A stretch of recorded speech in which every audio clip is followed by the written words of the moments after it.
பாரதிய ஜனதா கட்சி சார்பாக வணக்கத்தை தெரிவித்த சகோதரர்களே, நேற்று நம்முடைய கமலாலயத்திலே சென்னையிலே குறிப்பாக நம்முடைய திராவிட முன்னேற்ற கழகத்தினுடைய ஆட்சியில் 10 மாதங்களாக நாம் பார்த்து கொண்டிருக்கின்றோம். எப்படி அது ஒரு கார்ப்பரேட் ஆட்சியாக மாறிக்கொண்டிருக்கிறது என்பதற்கு உதாரணமாக அவர்கள் சமீபத்தில் கொடுத்த 4472 கோடி ரூபாய் கான்ட்ராக்ட் பிஜிஆர் என்கின்ற ஒரு நிறுவனத்தை கொடுத்துருக்காங்க. அந்த நிறுவனம் வந்து ஒரு லாஸ் மேக்கிங் கம்பெனி. இதற்கு முன்னாடி சிஏஜி ஆடிட்டில் ஃபிளாக் ஆன ஒரு கம்பெனி, எந்த வேலையும் கூட முழுமையாக செய்யாத ஒரு கம்பெனி. இதற்கு முன்பு திமுகவுடைய ஆட்சி காலத்தில் 2006 11 வரை எப்படி இவர்கள் ஆட்சியில் இருந்தபொழுது அந்த கம்பெனிக்கு வேலையை கொடுத்து அப்பொழுதும் செய்யாத கம்பெனி என்று சொல்லியிருந்தோம். அதற்கு நேற்று திராவிட முன்னேற்ற கழகத்துடைய அமைச்சர், மின்சாரத்துறை அமைச்சர் அதற்கு சில கருத்துக்களை சொல்லியிருக்கின்றார். பொய்யை மொத்தமாக கொண்டு வந்து அதை பத்திரிகையாளர் சந்திப்பில் நாங்கள் நல்ல ஒரு கம்பெனிக்கு கான்ட்ராக்ட் கொடுத்தோம் என்று சொல்லியதை நான் பார்த்தேன், கேள்விப்பட்டேன்.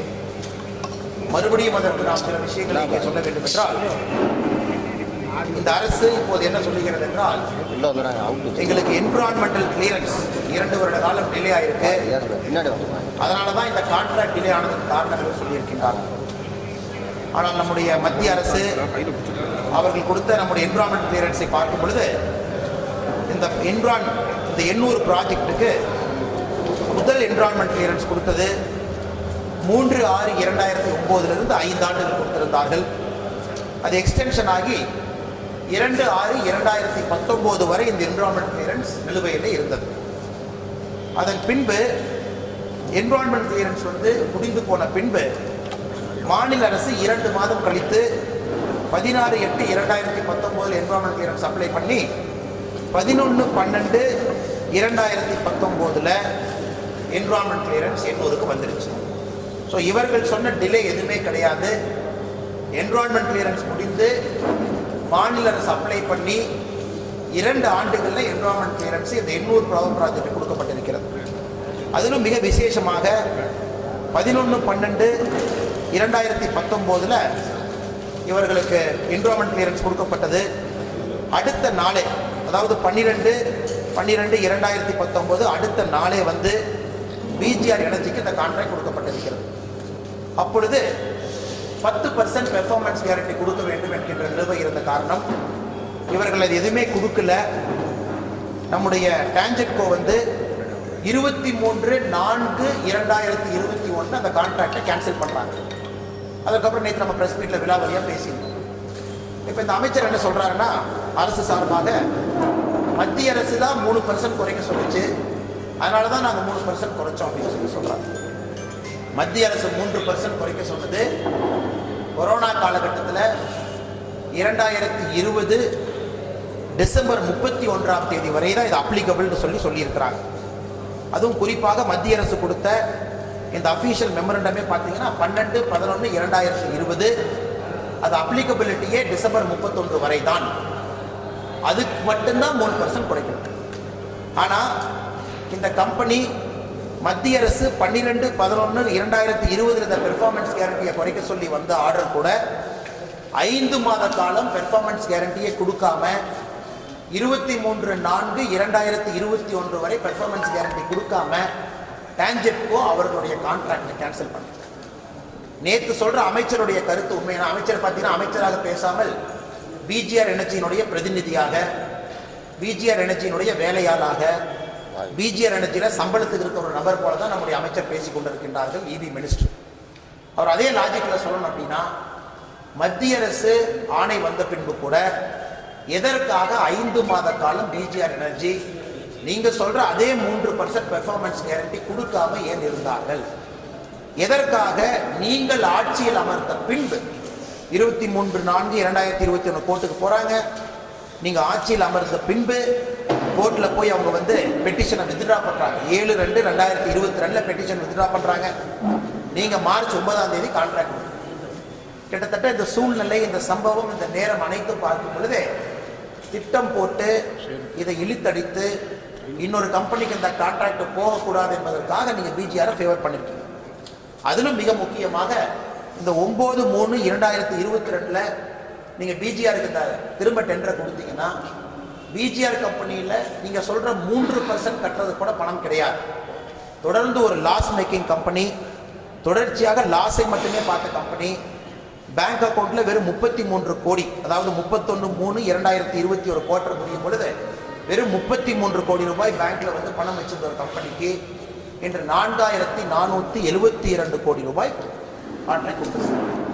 இது பிஜிஆர் எனர்ஜியே சொல்றாங்க.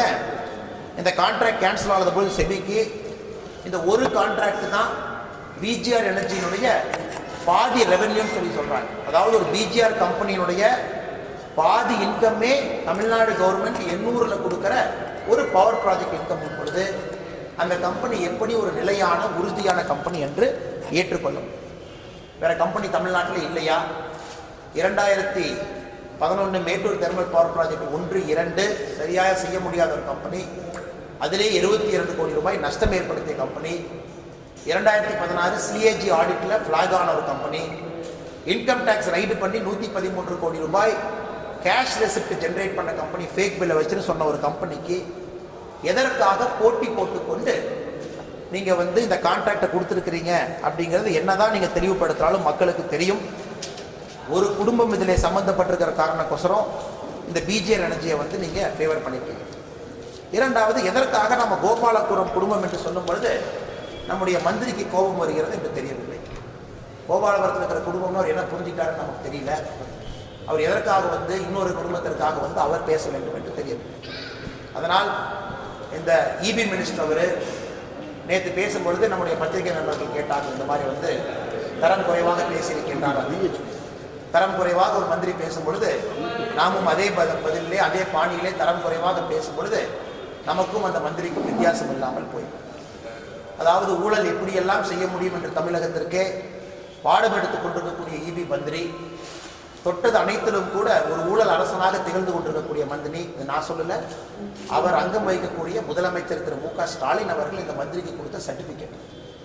அதே இதுல ஊழலுடைய தலைவனாக ஊழலுடைய தளபதியாக திகழக்கூடிய அந்த இபி மந்திரி இன்னைக்கு தான் வந்து நல்ல மனிதனாக நல்ல ஒரு கம்பெனிக்கு கான்ட்ராக்ட் கொடுத்ததாக தனக்குத்தானே சர்டிபிகேட் கொடுத்துக் கொள்வது மிகவும் நகைச்சுவையாகவும் நகைப்பாகவும் இருக்கிறது.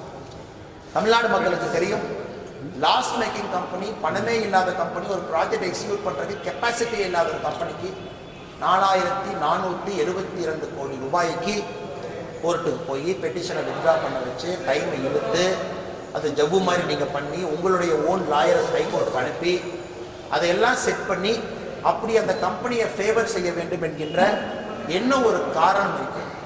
இந்தியாவில் நல்லா எக்ஸிக்யூட் பண்ணுற கம்பெனி யாருமே கிடையாதா? இதை விட திறமையாக செயலாற்றக்கூடிய கம்பெனி இல்லையா?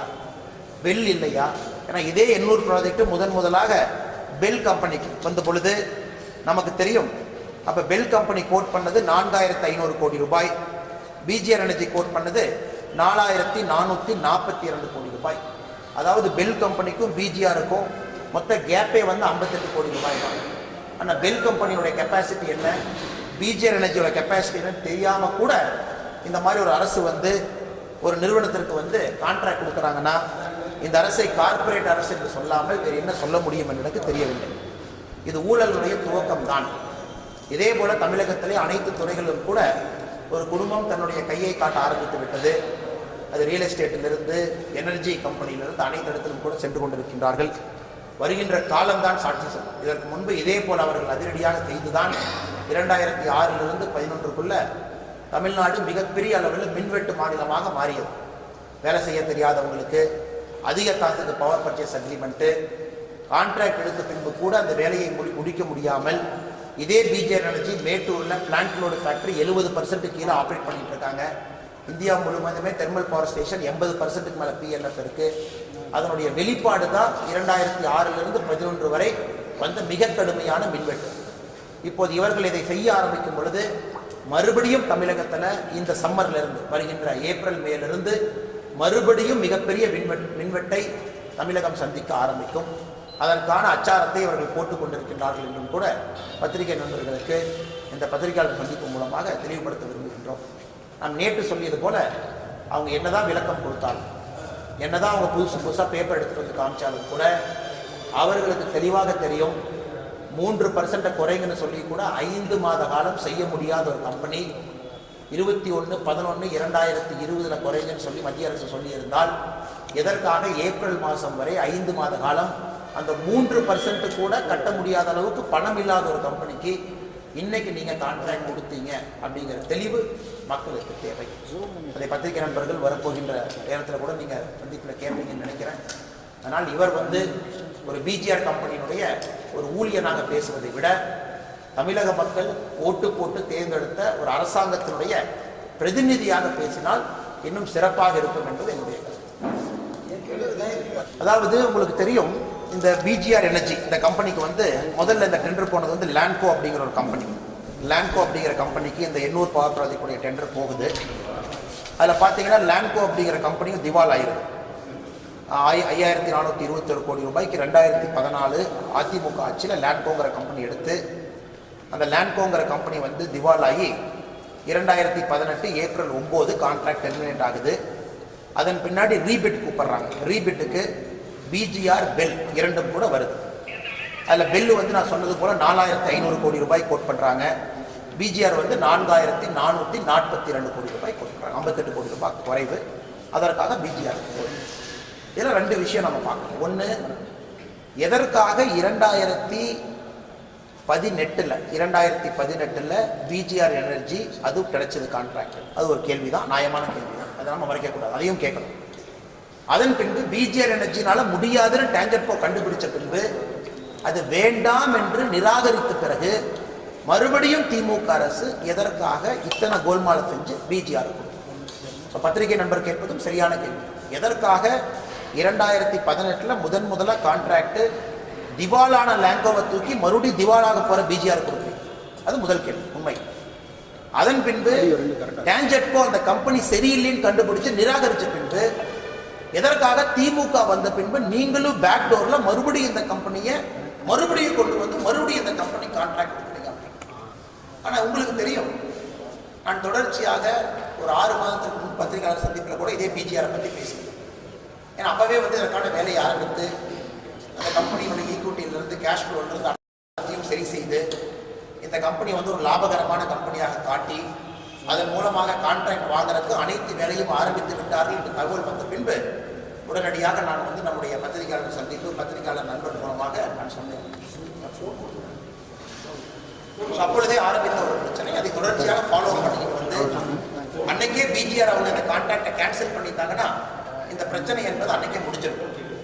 ஆனால் மறுபடியும் இதே கம்பெனிக்கு மறுபடியும் நாங்கள் 4472 கோடி ரூபாய்க்கு மறுபடியும் கான்ட்ராக்ட் கொடுப்போம் என்று சொல்லி விதண்டாவாதமாக இப்போது கான்ட்ராக்ட் கொடுக்கும் பொழுதுதான் நாம் இந்த பழைய ஸ்டோரி எல்லாமே பண்ணோம். குறிப்பாக 2016, 17, 18 இந்த பிஜிஆரை பொறுத்தவரை முழுமையாக விசாரணை செய்ய வேண்டும். அதுவும் குறிப்பாக இப்பொழுது கட்ட முடியாத திவாலான கம்பெனிக்கு ஏன் மறுபடியும் ஃபேவர் பண்றீங்க அப்படிங்கிறதையும் முழுமையாக விசாரிக்கும் பொழுதுதான் இதுக்கு வேணும்னா தமிழக அரசு தைரியம் இருக்கு, நாங்க நேர்மையா இருக்கோம்னா 1 மேன் என்கொயரி கமிட்டி போட்டு ஒரு ஓய்வு பெற்ற ஒரு நீதிபதி அவர்கள் வேல்யூ ரொம்ப அதிகம், 4400 கோடி ரூபாய் வேல்யூ இருக்கு. ஓய்வு பெற்ற 1 மேன் நீதிபதியை போட்டுட்டோம், பப்ளிக் ஹியரிங் வைக்கட்டும், அதில் எல்லா டாக்குமெண்ட்டையும் அவங்க ஸ்க்ரூட்னைஸ் பண்ணட்டும். என்னை பொறுத்தவரை அனைத்து விஷயத்தையும் கூட முழுமையாக அந்த 1 மேன் என்கொயரி கமிட்டி, தமிழக மக்களுடைய பணம் நாசமாக கூடாது என்பதற்காகத்தான் பாரதிய ஜனதா கட்சி போராடி கொண்டிருக்கிறது. இது இந்த அரசு அந்த அரசு என்று சொல்வதை விட முழுமையாக யாரெல்லாம் இந்த பிஜிஆரை பொறுத்தவரை தவறு செய்து 2006 மேட்டூர்லேருந்து இந்த கம்பெனி இன்வெஸ்டிகேட் பண்ணணும். ஏன்னா தொடர்ச்சியாக சிஸ்டத்தை கேம் பண்ணி பணத்தின் மூலமாக அதிகாரிகளை அரசியல்வாதிகளை விலைக்கு வாங்கி ஒரு கம்பெனி 15 ஆண்டு காலம் பெர்ஃபார்மன்ஸே இல்லாமல் குறிப்பாக நம்முடைய பவர் செக்டரை குட்டிச்சவர் ஆக்கிட்டு இருக்குன்னா அது பிஜிஆர் தான். இதற்கு இந்த அரசு இவ்வளவு தூரம் டிஃபெண்ட் பண்ணுறதை விட 1 மேன் என்கொயரி கமிட்டியை போட்டு பப்ளிக் ஹியரிங் வச்சு டேட்டாவை வாங்கி அதை விசாரிக்கட்டும், அதில் என்ன வருதோ ஏற்றுக்கணும். அதே நேரத்தில் நம்முடைய இபி மினிஸ்டர் அவர்கள் பார்த்தீங்கன்னா எப்படி பிஜிஆர் எனர்ஜியினுடைய கம்பெனியில் வேலை செய்கின்ற ஒரு நபர் போல பேசுகிறாரோ, அவரும் கூட பிஜிஆர் எனர்ஜி கான்ட்ராக்ட் கொடுத்த அடுத்த நாள் மார்ச் 9ஆம் தேதி கொடுத்தாங்க. அடுத்த நாள் மார்ச் 10ஆம் தேதி இதே டேஞ்சர்கோவுடைய என்ஃபோர்ஸ்மெண்ட் விங்கு கரூர் நாமக்கல் இருக்கக்கூடிய திருமலை இண்டஸ்ட்ரியல் எஸ்டேட்டு இருளப்பாளையம் வில்லேஜில் ஒரு கம்பெனியில் போய் ரைடு பண்ணுறாங்க. ஏன்னா அந்த கம்பெனியினுடைய டேரிஃபை மாற்றி 3B டேரிஃப் பதிலாக கமர்ஷியல் டேரிஃபில் அந்த கம்பெனி இருக்குது அப்படின்னு. டேஞ்சட்கோவுடைய லாஸ் மட்டும் 25 லட்சம் டேஞ்சட்கோ, ஏன்னா அந்த டேரிஃபை மாற்றி இயங்குறாங்க. அப்போ இபி மினிஸ்டரு ட்ரிச்சிக்கு ஃபோன் பண்ணி, அப்புறம் மதுரை என்ஃபோர்ஸ்மெண்ட்டுக்கு ஃபோன் பண்ணி ரைடு நடக்க அந்த ரைடு நிறுத்தியதற்கான காரணம் என்ன? 25 லட்சம் ரூபா பெனால்ட்டி போட வேண்டிய இடத்துல பெனால்ட்டி குறைவாக போட்டதற்கான காரணம் என்ன? அதனால் இபி மினிஸ்டர் வந்து முதல்ல பிஜிஆர்லாம் காப்பாற்றுறதுக்கு முன்னாடி அவருடைய பதவியை ஒழுங்காக வேலை செய்கின்றார்களா? குறிப்பாக பிஜிஆர் கான்ட்ராக்ட் கொடுத்த அதே மார்ச் 10ஆம் தேதி அடுத்த நாள் திருமலை இண்டஸ்ட்ரியல் எஸ்டேட்டு இருளப்பாளையம் வில்லேஜ் நாமக்கல்ல ரைடு பண்ண போன டேஞ்சட்கோ என்ஃபோர்ஸ்மெண்ட் விங்க ஏன் தடுத்து நிறுத்தினார்? தமிழ்நாடு எலக்ட்ரிசிட்டி போர்டுக்கு 25 லட்சம் ரூபாய் லாஸ் ஏற்படுத்திய அந்த கம்பெனி இவருடைய உறவினர் நண்பர் கரூரை சார்ந்தவர் என்கின்ற ஒரே காரணத்திற்காக எதற்காக தடுத்து நிறுத்தப்பட்டது? இபி ஏன் லாஸ் ஆகுதுன்னா இதனால தான் இபி லாஸ் ஆகுது. ஒருத்தரும் ஃபேவரட்டிசமு, பவர் பர்ச்சேஸ் அக்ரிமெண்ட்டில் ஃபேவரட்டிசமு, கம்பெனி கான்ட்ராக்ட் கொடுக்கறதுல ஃபேவரட்டிசமு, யாராச்சும் டேரிஃப் மீட்டரை மாற்றி பெரிய பெரிய நிறுவனங்கள் கம்மியாக வர டேரிஃபில் வச்சு ஓட்டினாங்கன்னா டேஞ்சட்கோவுடைய என்ஃபோர்ஸ்மெண்ட் விங்கு ரைடு பண்ணுறதுக்கு அனுமதி கொடுக்கறதில்ல, மாதம் கலெக்ஷன் போட்டுக்கிறாங்க. இது அனைத்தையும் கூட இந்த அமைச்சர் தெளிவுபடுத்திவிட்டு அதுக்கப்புறம் 4472 கோடி ரூபாய் சமாச்சாரம் பேச்சு. சார், இது வந்து ஒரு listed company. PGR being a listed company, so can the BJP invite the central agencies to do their job from their side? Because நீங்க one man committee கேக்குறீங்க. But being a listed company, central agencies also can take. SEBI மட்டும் தானே பார்க்க முடியும். ஏன்னா stock price உடைய abnormal movement, குறிப்பாக பிஜிஆருக்கு வந்து இந்த கான்ட்ராக்ட் வரப்போகுதுன்னு முன்னாடியே தெரிந்த மணிக்கட்டில் பிஜிஆருடைய ஸ்டாக் பிரைஸை வாங்க ஆரம்பிக்கிறாங்க, ஸ்டாக்கை வாங்க ஆரம்பிக்கிறாங்க. கிட்டத்தட்ட 5 வருட காலமாக கீழே மற்றும் போன ஸ்டாக்கு 5 வருஷமாக ஒன்லி லாஸு. இப்போ 106 ரூபா, கடந்த 10 நாட்களில் மட்டும் 50% இந்த கம்பெனியுடைய பங்கு உயர்ந்திருக்கிறது. அதனால் செபியை பொறுத்தவரை இந்த இன்சைடர் இன்ஃபோ, இன்சைடர் ட்ரேடிங், யாராவது இந்த இன்ஃபர்மேஷனை வச்சு விலைக்கு விற்றாங்களான்னு செபி பார்க்க முடியும். ஆனால் இது முழுவதுமாக பவர் ஃபைனான்ஸ் கார்பரேஷன் கொடுத்த லோனாக இருந்தாலும் கூட மாநில அரசு டேஞ்சட்கோ, மாநில அரசினுடைய அதிகாரிகள், குறிப்பாக chief engineer project, Tamil Nadu generation and power generation and distribution corporation limited TANGEDCO, அவர் தான் அதனுடைய டெண்டர் ஆஃபீஸராக இருக்கார். அதனால் இது முழுமையாக மாநில அரசுக்கு மட்டும்தான் அதிகாரம் இருக்குது. அவங்க ஒன் மேன் கமிஷன், ஒரு ரிட்டையர்ட் ஹைகோர்ட் ஜட்ஜை போட்டு இந்த கம்பெனியினுடைய ஆதியிலிருந்து இன்வெஸ்டிகேட் பண்ணுறாங்க. மேட்டூர் தெர்மல் பவர் ஸ்டேஷன்லேருந்து எண்ணூர் தெர்மல் பவர் ஸ்டேஷன் வரைக்கும் பண்ணுங்க. ஏன்னா நீங்கள் பண்ணலை அப்படின்னா மறுபடியும் 5 வருடம் கழித்து மறுபடியும் இன்னொரு பெரிய கான்ட்ராக்ட் அவங்க வாங்கத்தான் போகிறாங்க. அதன் மூலமாக சிஸ்டத்தை ஏமாற்றி தான் போகிறாங்க என்பதில் எந்த ஒரு மாற்று கருத்து இல்லை. அதே நேரத்தில் அமைச்சர் சொல்லியிருக்காரு, இந்த மாதிரி வந்து அண்ணாமலை அவர்கள் மீது நடவடிக்கை எடுக்கப்படும், தயவு செஞ்சு எடுங்க, காத்து கொண்டிருக்கின்றேன். அது நீங்கள் டிஃபமேஷன் சூட்டு போட்டாலும் சரி, உங்கள்கிட்ட இருக்கக்கூடிய காவல்துறை அதிகாரிகளுடைய அதிகாரத்தை பயன்படுத்தி என்னை கைது செய்து சிறையில் அடைத்தாலும் சரி, உங்களுக்கு என்ன தோணுதோ நீங்கள் செய்யுங்க, உங்களுடைய அடுத்த நடவடிக்கைக்காக நான் காத்திருப்பேன் என்றும் கூட பத்திரிகையாளர் நண்பர்கள் மூலமாக தமிழகத்தினுடைய முதலமைச்சர், அதாவது ஊழல் செய்ய ஆரம்பிக்கும் பொழுது தட்டி கேட்க ஆரம்பித்தால் இப்படித்தான் நீங்கள் சிறைக்கு அனுப்புவேன் என்று சொன்னால் தயவு செஞ்சு அனுப்புங்க, சந்தோஷமாக சிறைக்கு போயிட்டு மறுபடியும் உங்களுடைய ஊழலை ஒரு விஷயமாக வெளியே பாரதிய ஜனதா கட்சி கொண்டு வரும் என்பதில் எந்த ஒரு மாற்று கருத்தும் இல்லை என்பதையும் பத்திரிகையாளர் நண்பர் மூலமாக சொல்லிக் கொள்கின்றேன். அதே நேரத்தில் நீங்கள் மட்டும் ஆட்சியில் இல்லை, நாங்களும் ஆட்சியில் இருக்கின்றோம் என்பதையும் இந்த அமைச்சருக்கும் இங்கே இருக்கக்கூடிய நண்பர்களுக்கும் பத்திரிகையாளர் சந்திப்பு மூலமாக அதையும் சொல்லிக்கொள்ள நான் கடமைப்பட்டிருக்கிறேன்.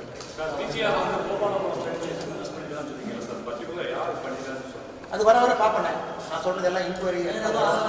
குறிப்பாக இதில் மிக முக்கியமான ஆதாரம் என்பது 2020 டிசம்பர் குவார்ட்டரில் பிஜிஆருடைய கேஷ் ஃப்ளோ ஸ்டேட்மெண்ட் அது வெளியே வரணும். ஒரு லாஸ் மேக்கிங் கம்பெனிக்கு பேங்க் கேரண்டி கூட கொடுக்க முடியாத கம்பெனிக்கு யார் ஈக்விட்டிக்கு பணம் கொடுத்தாங்க, யார் வந்து பேங்க்குக்கு பணம் கொடுத்தாங்க அப்படிங்கிறத கண்டுபிடிக்கணும். இது எல்லாமே ஃபொரன்சிக் ஆடிட் மூலமாக தான் வரும். இப்போ நான் சொன்ன இவ்வளவு டேட்டாவை வச்சு நீங்கள் பார்க்கும் பொழுதே உங்களுக்கு தெரியும் நிச்சயமாக முறைகேடு நடந்திருக்கிறது. எந்த அதிகாரிகள் சம்மந்தப்பட்டிருக்கின்றார்கள், இங்கே எல்லாமே ரொம்ப உஷாரு.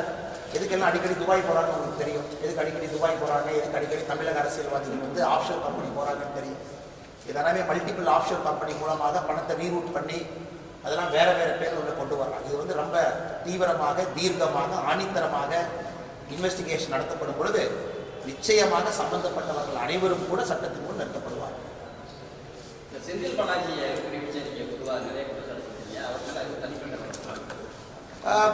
நம்மளுடைய நிறைய அமைச்சர்கள் நான் சொல்கிறேன், ஆவின் ஸ்கேம் பேசணும், பார்த்துருப்பீங்க. கிட்டத்தட்ட ஸ்வீட்டு ஸ்கேம்லேருந்து ஆரம்பித்து டிரான்ஸ்போர்ட் இதில் பேசணும். அதன் பின்பு நம்முடைய கோவில் சம்மந்தமாக நிறைய விஷயங்கள் நம்ம பேசணும்.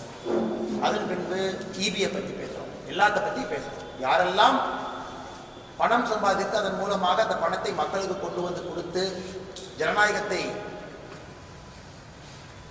முடித்து விடலாம், அதன் மூலமாக ஜனநாயகமே இல்லாமல் பண அரசியலை வைத்து தமிழகத்தில் அரசியல் செய்யலாம் என்று திமுக நினைத்துக் கொண்டிருக்கிறது.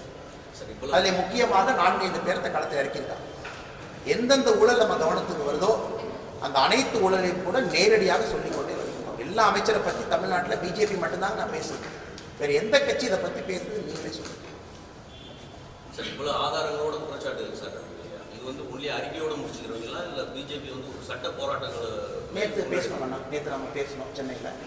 இது 2-3 விஷயத்தை நாங்கள் பண்ண போகிறோம். ஒன்று நாளை முதலமைச்சருக்கு இது அனைத்தும் கூட ஆதாரமாக ஒரு கடிதமாக எழுதியிருக்கின்றோம் மாண்புமிகு தமிழக முதலமைச்சருக்கு. 1. 2வது செபி அவர்களுக்கு இந்த கம்பெனி இன்வெஸ்டிகேட் செய்து குறிப்பாக இந்த இன்சைடர் ட்ரேடிங் எப்படியெல்லாம் இன்ஃபர்மேஷன் வெளியே போச்சு அப்படின்னு பண்ணணும். பட் ஒரு பிரிலிமினரி எஃப்ஐஆரோ ஒரு அரசு ஆரம்பிக்கும் பொழுது காவல்துறைக்கு மட்டும்தான் அதிகாரம் இருக்கிறது. ஃபொரன்சிக் ரிப்போர்ட்லாம் சம்மன் பண்ணுறது, பேங்க் டீட்டெயில்ஸு, ஸ்டேட்மெண்ட்டு, இந்த 2018 நடந்த இந்த கான்ட்ராக்ட் நெகோசியேஷன் குறிப்பாக ஏன் கேன்சல் பண்ணி 6 மாதம் கழிச்சு கொடுத்தாங்க அப்படிங்கிறத ஒரு காவல்துறை எஃப்ஐஆர் முடிந்த பின்பு. ஏன்னா இன்னைக்கு பார்த்தீங்கன்னா தொடர்ந்து பேசுகிறாங்க, அதாவது எல்லா கட்சியிலும் இப்படி பண்ணுறாங்க அப்படி பண்ணுறாங்கன்னு டிவிஎஸ்சி ரைடெல்லாம் நடத்துது. டிவிஎஸ்சி உண்மையாலுமே ரைடு நடத்தணும்னா பிஜிஆர் மேலே தான் ரைடு நடத்தணும். பிஜிஆர் மேலே ரைடு நடத்தினா இந்த அரசு நேர்மையான அரசு, நாணயமான அரசு, அனைவருக்குமான அரசு அப்படின்னு நான் ஏற்றுக்கிறேன். அதை செய்வார்கள் என்கின்ற நம்பிக்கை எனக்கு. சார், ஒன்ஸ் இந்த மாதிரி பிளாக் லிஸ்டட் கம்பெனிஸ் ஐடென்டிஃபை பண்ணியாச்சுன்னா லாங்கோ, பிஜிஆர், அந்த மாதிரி ஜிவிகே பவர், இது எல்லாமே black listed central government can take some steps. இந்த மாதிரி ரீடூ பண்ணக்கூடாது. அது சென்ட்ரல் கவர்மெண்ட் பவர் ப்ராஜெக்ட் கொடுக்க மாட்டாங்க சார். அதாவது சென்ட்ரல் கவர்மெண்ட் பார்த்தீங்கன்னா நிறைய பவர் ப்ராஜெக்ட் எல்டிபிசியில், பவர் கிரிட்டில் நிறைய கொடுத்துருக்காங்க. இது பேரலாக பவர் பார்த்தீங்கன்னா ஸ்டேட்டுக்கு இதுக்கு முன்னாடி ஒரு பெரிய பவர் ரிஃபார்மில் ஒரு ஸ்டேட் ஒரு எலக்ட்ரிசிட்டி கூட 3ஆக பிரித்தாங்க. தெரியும், டிஸ்ட்ரிபியூஷன், ப்ரொடக்ஷன், அது எல்லாமே மார்க்கெட்டிங்னு. அதனால் மாநிலத்திற்கு முழுமையாக இதில் அதிகாரம் இருக்கிறது. மாநிலத்துக்கு முழுமையாக அதிகாரம் இருக்கிறது. டேஞ்சட்கோ என்பது முழுமையாக மாநிலத்தினுடைய அதிகாரத்துக்கு கீழே இயங்குவது. அவர்களுக்கு யாருக்கு வேண்டுமானாலும் ப்ராஜெக்ட் கொடுக்கறது ரைட்ஸ் இருக்கு. இதை முறைப்படி அதிமுக அரசே பிஜிஆரை பிளாக் லிஸ்ட் பண்ணியிருக்கணும். முறைப்படி அவங்க அப்பவே பண்ணியிருக்கணும். 2வது டேஞ்சட்கோ கேன்சல் பண்ணாங்க, சந்தோஷம். ஏப்ரல் 28 முறைப்படி திமுக ஆட்சி அமைத்தவுடன் இதை பண்ணியிருக்கணும் முறைப்படி. இவங்க அப்பவே பிளாக் லிஸ்ட் பண்ண வேண்டிய கம்பெனி பிளாக் லிஸ்ட் செய்யாத காரணத்தினால் மறுபடியும் சிஸ்டத்தை ஏமாற்றி மறுபடியும் மறுபடியும் இவ்வளவு பெரிய ஒரு கோடிக்கணக்கான ரூபாய் இருக்கக்கூடிய கான்ட்ராக்டை வாங்கி நான் எப்போ அரசியலுக்கு நான் எப்போதும் மாநில பொறுப்புக்கு அமர்ந்திருக்கின்றனோ நான் நேர்மையாக எனக்கு எங்கேயெல்லாம் ஊழல் தென்படுகிறதோ நான் பேசிக்கொண்டேன். நான் அரசியலுக்கு வந்த காலத்தில் அதே போல தமிழக பாரதிய ஜனதா கட்சியினுடைய தலைவராக இருந்த அனைவரும் கூட பல இடத்துல பல விஷயங்களை பேசியிருக்கின்றார்கள். பட் குறிப்பாக இந்த கேள்வியை நீங்கள் எங்கிட்ட கேட்கணும் அப்படின்னா, எப்போது நான் பொறுப்புக்கு வந்தேனோ அப்பொழுதிலிருந்து ஊழல் என்கின்ற விஷயத்தை தொடர்ச்சியாக பேசிக்கொண்டிருக்கிறேன். தொடர்ச்சியாக நான் பொறுப்புக்கு வந்தது அதான் எங்கிட்ட கேட்டீங்க, அதை சொல்லுவேன். 2வது பிஜேபியினுடைய முன்னாள் தலைவர்கள் பல பல காலகட்டத்தில் பேசியிருக்கிறாங்க. ஊழலை பற்றி எல்லாமே பேசியிருக்காங்க. யார் ஊழல் செய்தாலும் கூட தவறு தான். எந்த கட்சியாக இருந்தாலும் சரி, யார் ஆட்சியில் இருந்தாலும் சரி, எந்த அதிகாரிகளாக இருந்தாலும் சரி, ஊழல் என்பது மலியத்தான் இந்த ஜனநாயகம் செத்து போகுது. ஜனநாயகம் செத்து போச்சுன்னா இன்னும் 10 ஆண்டுகள் 20 ஆண்டுகள் கழித்து எப்படி நேர்மையான முறையில் ஒரு தேர்தலை நடத்தி அதற்கு ஒரு எம்எல்ஏ எம்பியை நீங்கள் தேர்ந்தெடுத்து மக்களுக்கு என்ன பண்ணி நடக்கும்? எல்லா ஊழலுக்குரிய ஊற்றுக்கண்ணே கார்பரேட் கரப்ஷன் தான் ஊழலுடைய ஊற்றுக்கண்ணாக இருக்கிறது. அதில் ஜென்ரேட் ஆகிற கேஷ் ஒரு 10 எம்பி தொகுதி, ஒரு 40 எம்எல்ஏ தொகுதியை முழுமையாக கவனிக்கக்கூடிய கேஷை கார்பரேட் கரப்ஷன்லேருந்து தான் ஜென்ரேட் ஆகும். அதுவும் குறிப்பாக தமிழகத்தை பொறுத்தவரை காஸ்ட் ஆஃப் டூயிங் பிஸ்னஸ் இது ரொம்ப டீட்டெயிலாக நம்ம பேசணும். எத்தனை பேர் பார்த்தீங்கன்னு தெரியல. 20%, 22% கப்பம் கட்டித்தான் ஒரு நிறுவனம் இங்கே தொழில் தொடங்க முடியும் என்றால் தமிழகத்தினுடைய நிலைமை என்னாகும் யோசிச்சு. ஏன்னா 3-4 வருடங்கள் கழித்து போகும்பொழுது தெலங்கானா நம்ம கான்ட்ராக்டை பிடிச்சிட்டு போகிறான், கர்நாடகா வாங்குறான், பூனேக்காரன் வாங்குறான், மகாராஷ்டிராக்காரன் நமக்கு வர மேனுஃபேக்சரிங்கை டைவர்ட் பண்ணிட்டு போகிறான். அங்கெல்லாம் காஸ்ட் ஆஃப் டூயிங் பிஸ்னஸ் ரொம்ப சின்னதாக இருக்குது. 22% பணம் கொடுத்து நீங்களே உங்கள் நண்பர்கள்ட்ட கேளுங்க, பத்திரிகையாளர் நம்பருக்கு ஃபோன் பண்ணி கேளுங்க. தமிழ்நாட்டில் கன்வர்ஷனுக்கு ஒரு ஸ்கொயர் ஃபீட்டுக்கு 12 ரூபா 15 ரூபாய்க்கு குறையாமல் கொடுத்து யாராச்சும் லேண்டு கன்வர்ஷன் நடக்குதான்? எப்படி ஒரு தொழில்துறை இங்கே தொடங்கும்? எப்படி அது நடக்கும்? நம்ம கரப்ஷனை நாமளே பேசலாம், யார் பேசுவாங்க? இந்த காலத்தில் நம்ம கரப்ஷனை பேசலாம், யாருன்னா பேசுவாங்க? அனைத்து இடத்திலும் கூட கரப்ஷன் என்பது ஆரம்பித்து விடும், வெளிப்படையாக தெரியுது. இது நான் இப்ப நிறுத்தலாம், எப்பவுமே நிறுத்தலாம். அதில் நீங்க கேட்ட கேள்வி, யாரு தவறு செய்திருந்தாலும் கூட தண்டிக்கப்படும். அது எந்த மாற்று கருத்து, யாரா இருந்தாலும் சரி, அது எந்த அதிகாரியாக இருந்தாலும். ஊழலை பொறுத்தவரை தயவு தாட்சியம் இல்லாமல் இந்த அரசு முதலமைச்சர் அவர்கள் சொன்னது போல டிவிஎஸ்சி நடவடிக்கை எடுக்கிறது. முதல்வரை பொறுத்தவரை you always give the benefit of doubt. நம்முடைய மாநிலத்தினுடைய முதல்வருக்கு தெரியப்படுத்த வேண்டியது நம்முடைய கடமை. முதல்வருக்கு தெரியப்படுத்த வேண்டும், இந்த மாதிரி இருக்கணும். நீங்கள் இன்டர்னல் என்கொயரி போடுறீங்களா, நாங்கள் சொன்னது போல ஒரு 1 மேன் கமிஷனை வச்சு நீங்கள் என்கொயரி போடுறீங்களா, இந்த கம்பெனி போய் 15 ஆண்டு காலம் சரித்திரத்தை எடுத்து என்கொயரி பண்ணுங்க, அதில் கண்டுபிடிங்க. அப்பட்டமாக ஒரு loss making company project execute பண்ணுறதுக்கு கெப்பாசிட்டியே இல்லைன்னு தெரிந்த பின்பு ஒரு கம்பெனிக்கு கான்ட்ராக்ட் கொடுக்கறது எந்த பிரின்சிபல் ஆஃப் நேச்சுரல் ஜஸ்டிஸ் அடிப்படையில்? இத்தனை கம்பெனி சைடில் இருக்கு, எல்லாருடைய ஃபினான்ஷியல் பெர்ஃபார்மன்ஸ் பெட்டராக இருக்கு, எக்ஸிகியூஷன் கேப்பபிலிட்டி பெட்டராக இருக்கும் பொழுது நீங்க இந்த கம்பெனியை ஃபேவர் பண்ண வேண்டிய ரகசியம் பண்ணீங்கன்னா டிஎன்இபி டேக்ஸ் போர்டு அதை முதல்வர் நடவடிக்கை எடுப்பார் என்று நம்பிக்கை. ஒரு ஜனநாயகத்தில் நம்பிக்கை தான் வாழ்க்கை. அது முதல்வர் எடுக்கிறாரான்னு பார்க்கணும். நம்ம கேட்ட கேள்விக்கு பதில் எடுக்கிறாரான்னு